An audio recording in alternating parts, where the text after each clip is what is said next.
ओह, जल्दी जल्दी कर, तुम लोगों के लिए क्या सारा दिन यहीं बैठा रहूंगा मैं, हैं?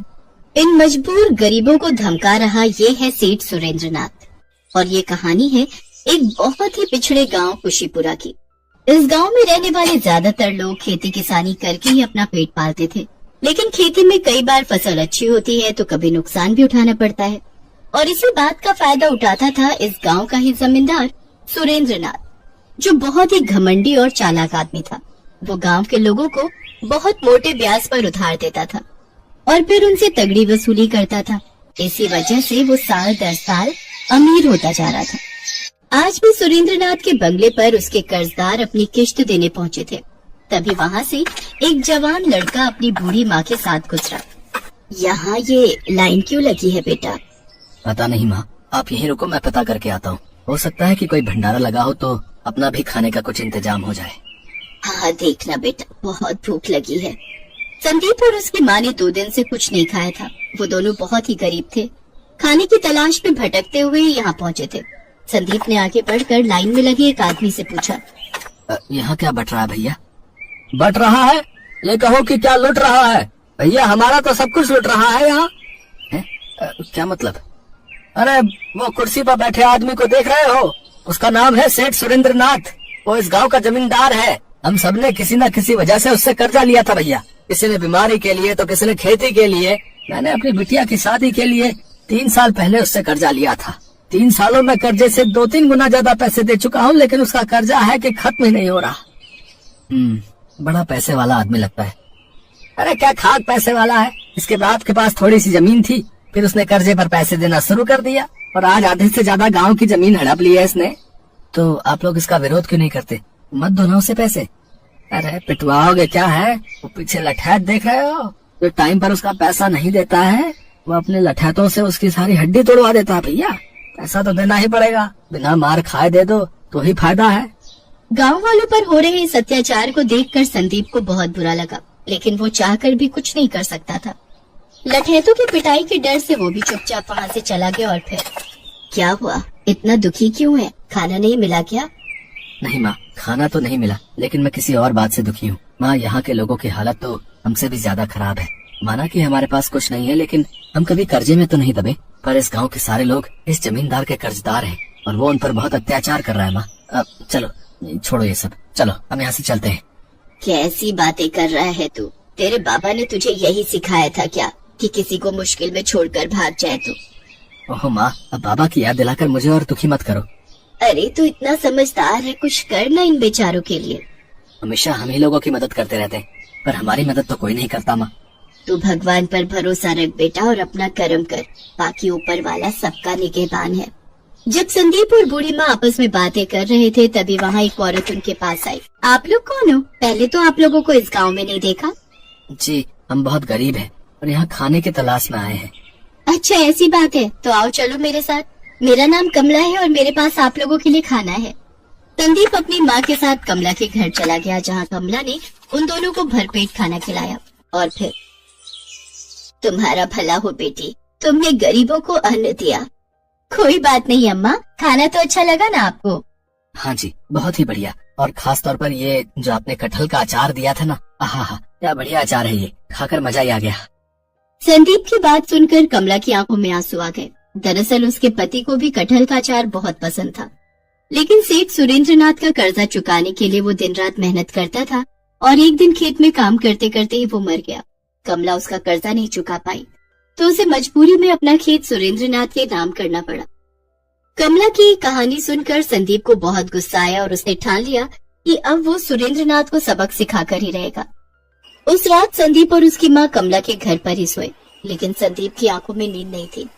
वो गहरी सोच में डूबा हुआ था। और फिर, ठीक है बेटा सुरेंद्रनाथ, तूने भोले भाले गांव वालों को ठगाया ना, तो अब देख मैं तेरे साथ क्या करता हूँ, देख तू। ठीक आधी रात को संदीप उठा और सुरेंद्रनाथ के बंगले की तरफ चल दिया। संदीप ने अपना मुंह ढका हुआ था। वो छिपते छिपाते बंगले के अंदर पहुंच गया। उसने देखा कि वहाँ पर एक बक्सा रखा हुआ था, जिसके पास ही एक मोटा तगड़ा लठैत सो रहा था। लगता है कि इस बक्से में वही पैसा है जो आज गांव वालों से लिया गया है। कुछ सोच संदीप, कुछ सोच। कुछ देर सोचकर संदीप ने बंगले के बाहर खड़ी गाड़ी पर एक पत्थर दे मारा। पत्थर की आवाज सुनकर लठैत की नींद टूट गई और वो फौरन गाड़ी की तरफ भागा। तभी मौका पाकर संदीप को बक्सा लेकर वहाँ से चंपत हो गया। संदीप ने जैसा सोचा था वाकई उस बक्से में बहुत सारे पैसे थे, जिन्हें बाहर निकालकर संदीप ने खाली बक्सा तालाब में फेंक दिया। इसके बाद अगले दिन वो शहर चला गया, जहाँ से उसने शानदार कपड़े, 2 सोने के सिक्के और एक घोड़ा खरीदा, साथ ही एक मिट्टी का बर्तन भी, जिसे उसने कमला के बनाए कटहल के अचार से पूरी तरह भर दिया। मटकी का मुंह उसने लाल रंग के मखमली कपड़े से बांध दिया। संदीप के मन में पूरी योजना तैयार थी। वो शहर के खरीदे हुए कपड़ों को पहनकर अपने घोड़े पर सवार होकर वापस तालाब के किनारे पहुंचा, जहां सुरेंद्र नाथ अपने 2 लठैतों के साथ अपना बक्सा ढूंढ रहा था। तभी संदीप ने सुरेंद्र नाथ को आवाज लगाई, जरा इधर आओ। अबे ये कौन है बे? देखने में तो कोई नौटंकी वाला लगता है। सुनता नहीं है क्या? जादूगर विश्व प्रताप को प्रणाम कर। अच्छा, तो आप जादूगर हैं? और नहीं तो क्या। अच्छा सुनो, हम हिमालय से मीलों का सफर तय करके अपने राज्य जा रहे हैं। बहुत थक गए हैं, हम स्नान करना चाहते हैं। ये तालाब हमें बहुत ही साफ और अच्छा लग रहा है। तुम एक काम करो, हमारे इस घोड़े को पकड़ो और इसका ख्याल रखना, ठीक है? हम बस कुछ ही क्षणों में स्नान करके आते हैं। और हाँ, ये लो। संदीप ने अपनी जेब से 2 सोने के सिक्के निकाले और सुरेंद्र नाथ की तरफ फेंक दिए। सोने के सिक्के देखकर सुरेंद्र नाथ की आंखें फटी की फटी रह गई। अब उसे यकीन हो गया था कि ये कोई छोटा मोटा आदमी नहीं है। जब संदीप तालाब से नहाकर लौटा, हम खुश हुए। लाओ, हमारा मटका हमें दे दो। जी जी, ये लीजिए। वैसे इस मटके में ऐसा क्या है जो सिर्फ इसका ध्यान रखने के लिए आपने मुझे सोने के सिक्के दे दिए? क्यों, और सिक्के चाहिए क्या? नहीं नहीं, मैं तो बस ऐसे ही पूछ रहा था। इसमें कटहल का जादुई अचार है। इसमें जिस कटहल का इस्तेमाल किया गया है वो सिर्फ हिमालय में एक खास जगह पर उगता है। मैंने अपनी तांत्रिक क्रियाओं से इस जादुई अचार को बनाया है। उस अद्भुत कटहल के इस जादुई अचार में इतनी ताकत है, इसे खाकर कोई भी इंसान जो चाहे हासिल कर सकता है। अरे नहीं, सच में ऐसा है क्या?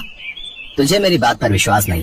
पहले मुझे भी नहीं हुआ था, लेकिन जब से मैंने ये कटहल का अचार चखा है मुझे सब मिल गया। पहले मैं बहुत गरीब था और अब मुझे किसी चीज की कमी नहीं। तुम्हें इसकी शक्ति देखनी है क्या? हाँ, देखनी है, बिल्कुल देखनी है। संदीप ने मटके में से थोड़ा सा अचार निकाल कर खाया और फिर सुरेंद्र नाथ के माथे पर हाथ रखकर बोला, तो तुम्हें एक बक्से की तलाश है। वो वहाँ पर है, वो तालाब के उस तरफ। तुम गलत जगह ढूंढ रहे हो उसे। संदीप की बात सुनकर सुरेंद्र नाथ हैरान रह गया। उसने फौरन अपने एक लठैत को इशारा किया और उसने तालाब में छलांग लगा दी। थोड़ी देर में वो लठैत बक्सा लेकर बाहर आ गया। ये देखकर तो सुरेंद्र नाथ ने संदीप के पैर ही पकड़ लिए। चमत्कार! देखिए, मुझे ये अचार चाहिए, किसी भी कीमत पर चाहिए। अरे जाने दो, इस जादुई अचार की कीमत लगा सको इतनी तुम्हारी औकात नहीं, समझे? नहीं, ऐसा मत कहिए। मैं अपनी सारी दौलत आपको दे दूंगा। इस गांव के आधे से ज्यादा जमीन मेरी है और बहुत सारी दौलत भी है। आप सब ले लीजिए, पर ये कटहल का जादुई अचार ये मुझे दे दीजिए। मुझे ये पूरा मटका चाहिए। बस इसी का तो इंतजार था संदीप को। उसने सुरेंद्र नाथ की बात मान ली और कटहल के अचार से भरे उस मटके के बदले में उसने सुरेंद्र नाथ की सारी दौलत और जमीन उससे ले ली। उसने अचार से भरा मटका सुरेंद्र नाथ को देते हुए कहा, तुम अभी इस अचार का इस्तेमाल नहीं कर पाओगे। शिवरात्रि वाले दिन भगवान शिव की पूजा करके इस मटके को अपने सिर से लगाना और फिर तुम जो चाहोगे वो तुम मांग सकते हो। जी, आपका बहुत बहुत शुक्रिया। संदीप अपनी चाल चल चुका था और उसमें कामयाब भी हो चुका था, लेकिन इस सब के बाद भी उसके मन में लालच नहीं आया। उसने गांव वालों को उनकी जमीनों के कागज लौटा दिए और कुछ पैसा कमला को देकर अपनी माँ को अपने घोड़े पर बिठाकर वहाँ से जाने लगा। अरे, तेरे पास ये घोड़ा कहाँ से आया और तूने कमला को इतने सारे पैसे कहाँ से दिए? संदीप की माँ सवाल पूछ रही थी, लेकिन संदीप बस मुस्कुराते हुए घोड़ा दौड़ा रहा था। उधर गांव वाले फिर से आबाद हो गए थे और सुरेंद्र नाथ कटहल के अचार से भरा मटका लिए बस शिवरात्रि का इंतजार कर रहा था, इस बात से अनजान कि उसे सिर्फ अचार के बढ़िया स्वाद के अलावा और कुछ नहीं मिलने वाला था।